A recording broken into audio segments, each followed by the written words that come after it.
অমৃতা সিংহ জানিয়েছেন 26শে সেপ্টেম্বর পর্যন্ত বা আদালত যতদিন না পরবর্তী নির্দেশ দিচ্ছে ততদিন ভাতা দিতে পারবে না রাজ্য সরকার।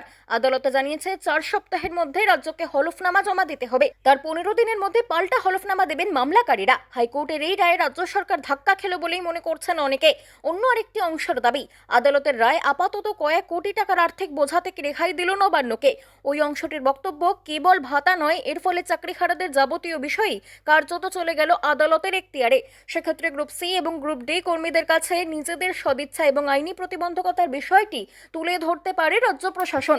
বিধানসভা নির্বাচনের আগে এই রাজনৈতিক ভাষ্যই রাজ্যের শাসক দল সামনে রাখতে পারে বলে মনে করছেন ওই অংশটি।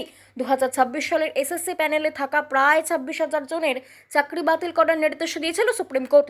এই 26,000 জনের মধ্যে রয়েছেন গ্রুপ সি এবং গ্রুপ ডি শিক্ষাকর্মীরাও। গত মে মাসে রাজ্য সরকার সিদ্ধান্ত নেয় যে চাকরিহারা গ্রুপ সি কর্মীদের প্রতি মাসে 25,000 টাকা এবং গ্রুপ ডি কর্মীদের প্রতি মাসে 20,000 টাকা করে ভাতা দেওয়া হবে।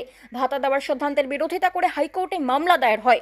গত শুনানিতে মামলাকারীদের আইনজীবী আদালতে জানান, গ্রুপ সি এবং গ্রুপ ডি কর্মীদের ভাতা দেওয়ার সিদ্ধান্ত সুপ্রিম কোর্টের রায়ের পরিপন্থী।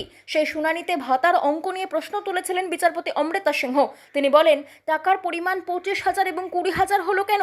কিসের ভিত্তিতে এই অঙ্ক নির্ধারণ করলেন? বিচারপতি সিংহ রাজ্যের উদ্দেশ্যে প্রশ্ন তুলেছিলেন, সুপ্রিম কোর্টের রায়ের পরে কোনো রকম আলোচনা বা স্ক্রুটিনি ছাড়াই কেন তড়িঘড়ি এই ভাতা দেওয়ার সিদ্ধান্ত নেওয়া হলো? মামলার গ্রহণযোগ্যতা নিয়ে পাল্টা প্রশ্ন তোলেন রাজ্যের অ্যাডভোকেট জেনারেল কিশোর দত্ত। মামলাকারীদের আইনজীবী সওয়াল করেন, কে মামলা করবে তা রাজ্য স্থির করে দিতে পারে না। এই দোলাচালের মধ্যেই মামলাকারীদের আইনজীবী সওয়াল করে বলেন, কে মামলা করবে তা রাজ্য স্থির করে দিতে পারে না। গত শুক্রবার মামলার শুনানি শেষ হলেও রায়দান স্থগিত রেখেছিলেন বিচারপতি সিংহ।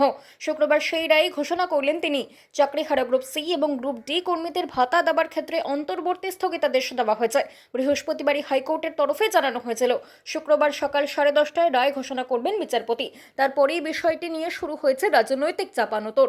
তৃণমূলের বক্তব্য, মানবিক মুখ্যমন্ত্রী চাকরিহারাদের সমস্যার কথা ভেবেই ভাতা দেওয়ার সিদ্ধান্ত নিয়েছিলেন, কিন্তু কয়েকজন ষড়যন্ত্র করে আদালতে গিয়ে মামলা করেছেন। কারা আদালতে যাচ্ছেন তা চিহ্নিত করার ডাকও দিয়েছে রাজ্যের শাসক দল তৃণমূল কংগ্রেস। বিজেপির পাল্টা বক্তব্য, হাইকোর্টের এই রায় দুর্নীতিগ্রস্ত রাজ্যের গালে চপেটাঘাত। সুপ্রিম কোর্টের রায়ে 26,000 চাকরি গিয়েছিল, তাতে একদল বলেছিলেন সকলের চাকরি খেতে হবে এবং একদল পৈশাচিক আনন্দ করেছিলেন। মাননীয় মুখ্যমন্ত্রী পাশে দাঁড়িয়েছেন তাদের যাদের জীবনের ওপর যন্ত্রণা নেবে হলো। রিভিউ পিটিশন হচ্ছে, পাশাপাশি সুপ্রিম কোর্টকে সম্মান দিয়ে পরীক্ষার পদ্ধতি হচ্ছে এবং তার পাশাপাশি গ্রুপ সি গ্রুপ ডি যারা আচমকা চাকরি হারিয়ে পরিবারগুলো পথে বসেছিল তাদের আর্থিক সুরক্ষা দিতে অন্তর্বর্তীকালীন একটা ভাতা, একটা রিলিফের ব্যবস্থা করেছিলেন মুখ্যমন্ত্রী।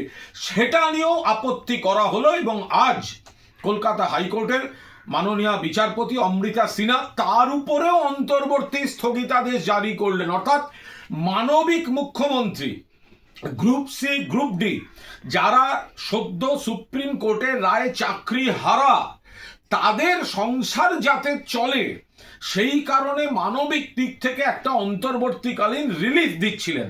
সেটা আটকাতেও কারা কোর্টে গেল, কারা কারা কোর্টে গেছে এদের দেখুন, এদের চিহ্নিত করুন। এবং কোর্টকে তো আবার কিছু বলা যাবে না, আমরা তো এমনিতে কোর্টকে শ্রদ্ধা করি, বিচার ব্যবস্থাকে শ্রদ্ধা করি, বিচারপতিদের শ্রদ্ধা করি, কিন্তু দেখুন কারা কোর্টে যায় আর কি অর্ডার নিয়ে বেরোয়।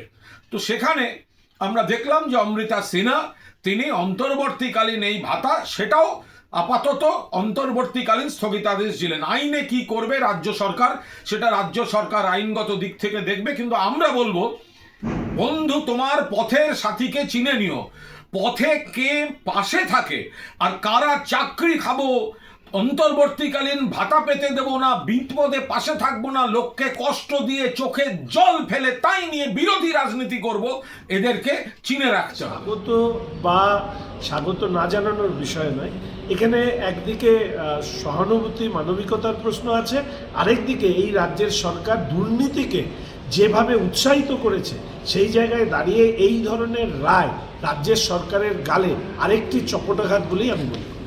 বাংলা খবর, আপনার রাজনীতি, আপনার আওয়াজ।